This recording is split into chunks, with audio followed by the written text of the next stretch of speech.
Months after the murders of 4 University of Idaho students, police have their first major break in a case that's shocked the world. A 28-year-old graduate student is in police custody.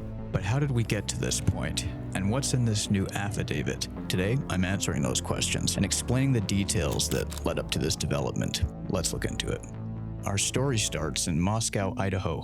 The victims were found inside a 6-bedroom house near campus. 1122 King Road is a rental house. In mid-2000, plans for a proposed renovation were submitted. These plans give us a better understanding of the house where these crimes were committed. We know that people want answers. We want answers too. First, a quick recap of the timeline established by the Moscow Police Department. Here's what we've determined so far. On the evening of November 12th, Kaylee Goncalves and Madison Mogen were at a local bar and were later at a food truck in downtown Moscow. They arrived home at approximately 1:45 a.m. on the morning of November 13th. Initially, police gave us very little information about Kernodle and Chapin. On Saturday night, Ethan Chapin and Xana Kernodle were at the Sigma Chi house before also arriving home at 1:45 a.m. Everybody who lived at this house was back by 1:45 a.m. The other 2 roommates, the surviving roommates, were out that night, and they arrived at 1, so they'd been there for about 45 minutes. Between 2:26 and 2:44 a.m., Kaylee Goncalves called her ex-boyfriend 7 times. According to the original timeline, sometime between 3 and 4, someone, who seems to have been identified, entered the house with a large fixed-blade knife. Ethan, Xana, Madison, and Kaylee were all stabbed to death.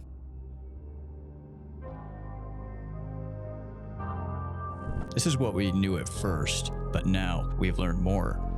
That's thanks to this affidavit. Information found in it sheds new light on this case. It's now thought that the murders occurred sometime between 4 and 4:25 a.m. Here's why the timeline changed. Both of the surviving roommates made statements during interviews that indicated the occupants of the King Road residence were home by 2 a.m. and asleep, or at least in their own rooms, by approximately 4 a.m.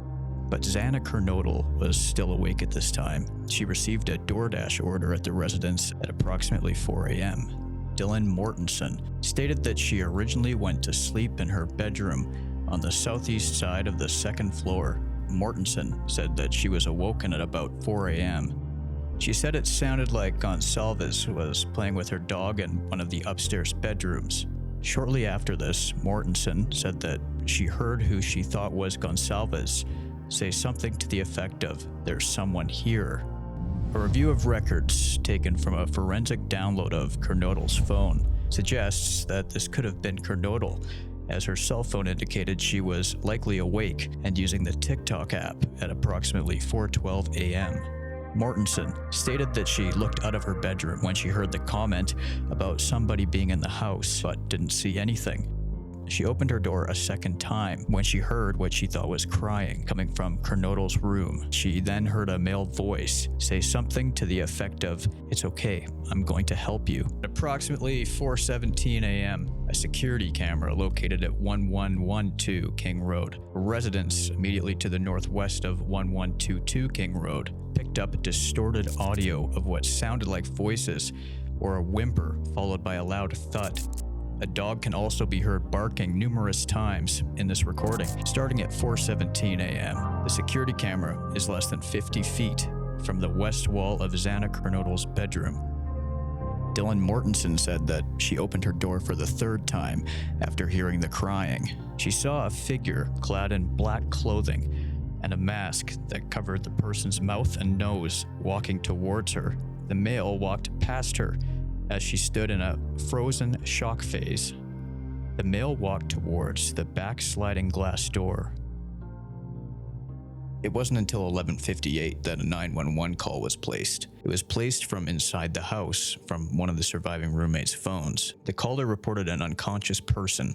When police arrived, there was people outside the house huddled around, probably comforting the survivors after experiencing something this terrible. Yeah, well, it was hard. I got called at home. It was on a Sunday afternoon, and it took me a second. I really had to think about what I had just heard 4 murders in Moscow, Idaho is so out of character, and at the time they were fairly certain it was college students and it was near the campus, and that area is kind of a campus community. So once I got over the initial shock, I knew that I was coming to the station. So I drove in, and everybody just kind of fell into a role. That was a all hands on deck moment.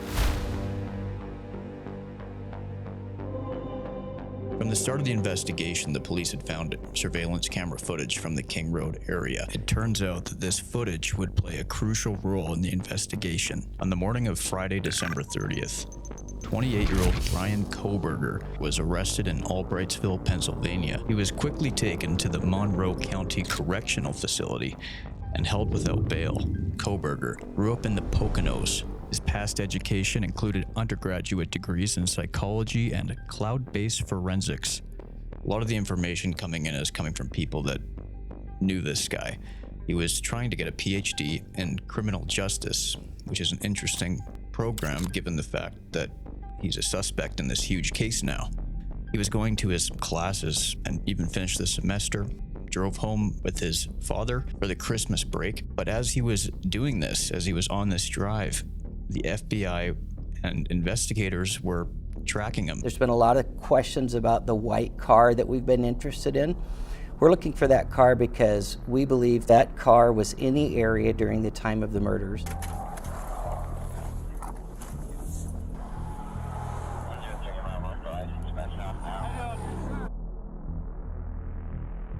There's a Reddit post that Kohberger made that's really not going to help him in court if it gets brought up. Basically, he went on to this, it was for school apparently, because he was a criminal justice student. He went on to the ex-cons subreddit, and he was asking them questions that were really specific about the crimes that they had committed. It seemed like he was kind of saying, hey, do you guys know how I can get away with something? You know, like very covertly. If this is admissible to court, it's going to look really bad for him. The police actually understood the scope of this early on. We started looking for video the day of the crime. And they knew they didn't have the resources to handle this case. They had to call in the big guns. We're utilizing the resources of the FBI and the state police. It was basically the Moscow police's investigation, but they were delegating and picking the officers, figuring out who went where, with so many lives that were disrupted. A lot of the community in Moscow, people weren't even returning to the university.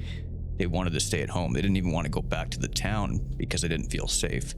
When the FBI wants to really find somebody, and when they put a lot of resources into their investigations, they usually get results. The FBI's involvement in this case was a crucial decision, and a good decision that the Moscow Police Department made. You know, there's been a lot of speculation and rumors, and what we want to say is we're the official source of information, and we want people to pay attention to what we're putting out there because that is accurate information. There was a lot of people that were getting blamed for this, and even a professor at the university was, which is just insane. I was seeing some of them with some people saying they had inside information or claiming they had inside information. Given how tightly information was controlled in this case and how essential that was to the integrity of the investigation, if they really had inside information, they wouldn't be sharing it with everybody. I can understand why there was so much speculation about this case, and it's because there was nothing new coming out about it. There was such a lack of information, and it really looked like this case was going nowhere. Thankfully, behind the scenes, that simply wasn't the case,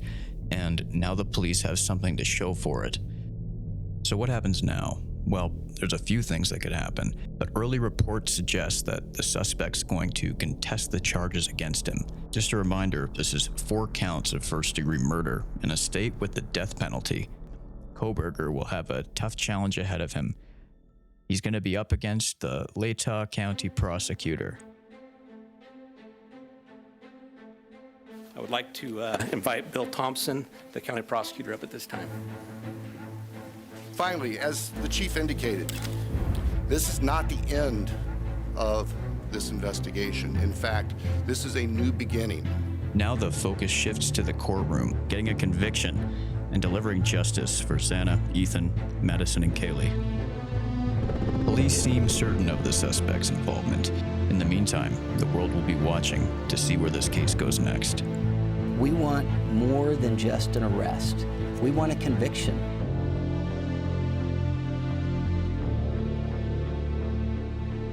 We owe that justice to Xana, Kaylee, Madison, and Ethan.